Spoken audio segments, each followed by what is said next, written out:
Bayangkan 11 orang dikurung dalam kamar mandi yang sangat-sangat sempit.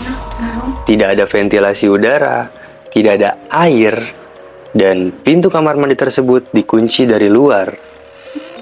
Hingga beberapa dari mereka dinyatakan tidak pernah keluar dalam keadaan hidup-hidup.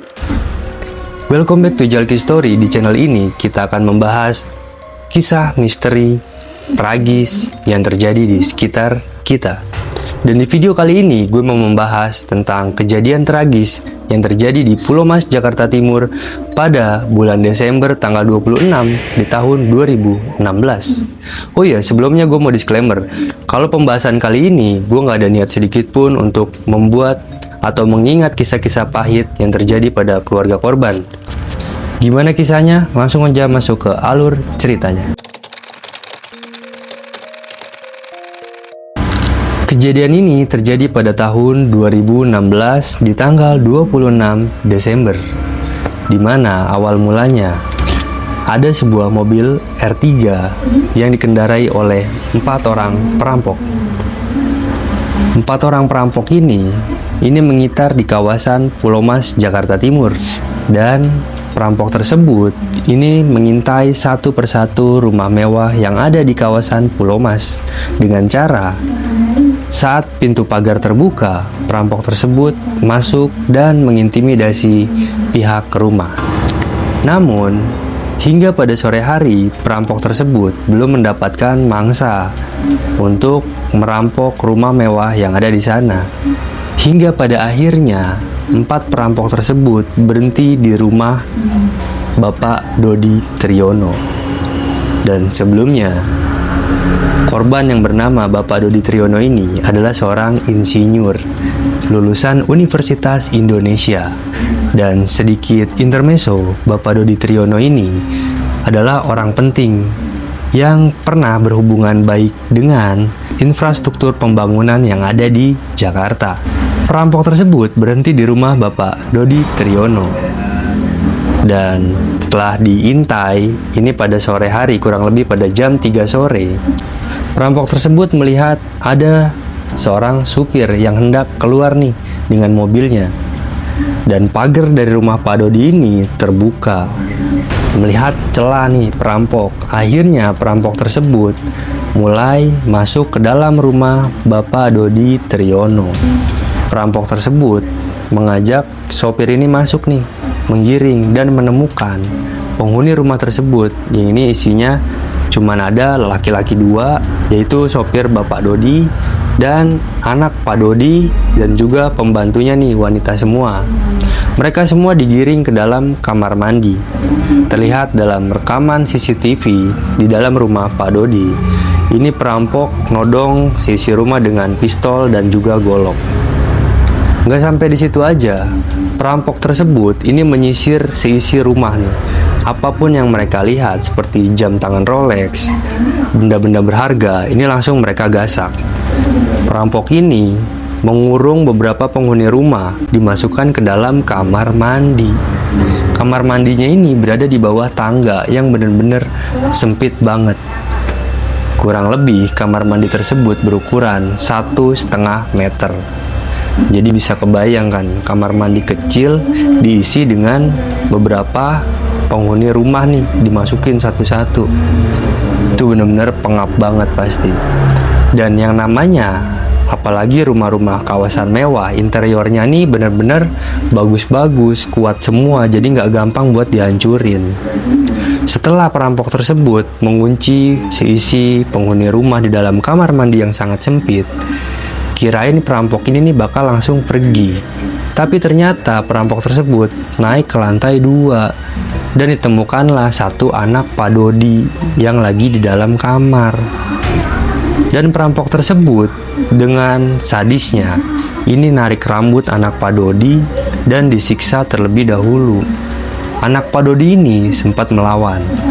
Namun namanya juga perampok, dipukul baliklah itu anak Pak Dodi.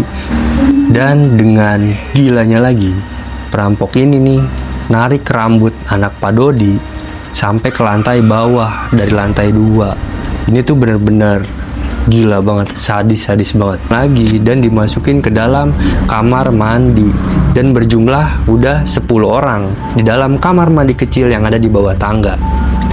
Hingga beberapa jam setelah perampokan tersebut terjadi, pulanglah Pak Dodi ke rumahnya. Hingga Pak Dodi ini ngelakson. Dan Pak Dodi masih klakson rumah, salah satu perampok ini sadar ada yang datang. Dengan santainya, perampok tersebut membukakan gerbang.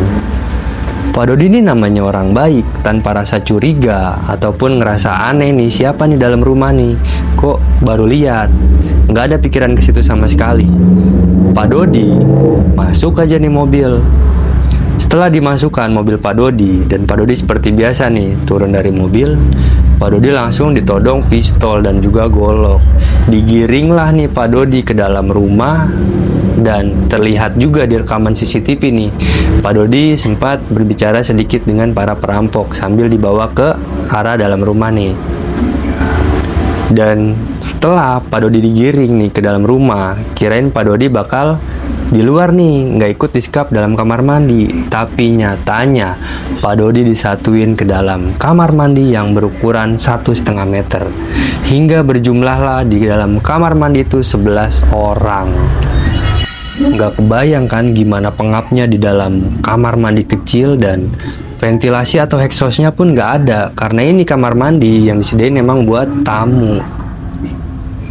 Dan di dalam nih, para korban ini sempat buat berontak pengen keluar, tapi lagi-lagi karena interior rumah tersebut ini benar-benar dibuat dengan kualitas yang bagus, jadi nggak gampang buat dihancurin, apalagi buat dilubangi. Dan akhirnya Pak Dodi pun di dalam kamar mandi mencoba menyalakan keran, tapi karena keadaannya ini benar-benar desak-desakan, ini kesulitan, sampai-sampai itu WC duduknya ini pecah dan mengenai beberapa korban yang ada di dalam kamar mandi. Hingga beberapa jam berlalu, ini satu persatu dari korban mulai kehilangan oksigen. Benar-benar nggak kebayang sih sadisnya kayak gimana, dan mereka ini mencoba menyelamatkan diri dari keadaan tersebut. Hingga pada tanggal 27 Desember, ini teman dari anak Pak Dodi yang tadi di lantai 2 yang bernama Diona ini mampir, karena mereka ini udah punya janji sebelumnya mau main atau hangout keluar. Tapi berkali-kali diteleponin, nomor dari anak Pak Dodi tersebut nih yang bernama Diona ini nggak aktif. Dan akhirnya namanya juga sahabat nih, punya ikatan lah nih. Mampirlah ke rumahnya, nggak kayak biasanya nih, kok nggak diangkat nih telepon. Nah, setelah teman dari anak Pak Dodi tersebut masuk ke dalam rumah, ini namanya juga udah teman deket yang langsung masuk, buka gerbang, nggak ada curiga sedikit pun. Tapi setelah dibuka pintu utama, kok kondisi rumah berantakan, ada apa nih? Dan terdengar suara meringis minta tolong. Nah, dicarilah sumber suaranya nih dari mana nih. Ketemulah di dalam kamar mandi. Karena merasa takut, teman dari anak Pak Dodi tersebut meminta bantuan kepada security yang ada di komplek tersebut. Hingga pada akhirnya security tersebut ngecek nih ke dalam rumah Pak Dodi. Setelah dicek, ternyata dari analisa security tersebut telah terjadi perampokan, dan kembali melapor ke anggota berwajib atau ke pihak kepolisian. Jadi selama hampir 1 hari lebih, ini benar-benar dramatis banget nih. Setelah polisi datang, barulah dibongkar. Dan nggak segampang itu, karena posisi pintu kamar mandi ini ngebukanya nih ke arah dalam, jadi mengharuskan baut-bautnya nih dibuka semua. Setelah beberapa jam evakuasi, ditemukanlah 11 korban. Dari 11 korban tersebut yang ada di dalam kamar mandi, 6 tersebut telah meninggal dunia dan 5 mengalami kritis. 1 anak Pak Dodi ini selamat yang bernama Zanet, dan ART juga selamat, babysitter yang 2 juga selamat. Jadi total yang selamat ini ada 5 orang. Bener-bener sadis banget sih. Setelah dievakuasi, jenazah dari keluarga Pak Dodi dan termasuk Pak Dodi juga meninggal dunia. Polisi akhirnya menggelar olah TKP di rumah tersebut.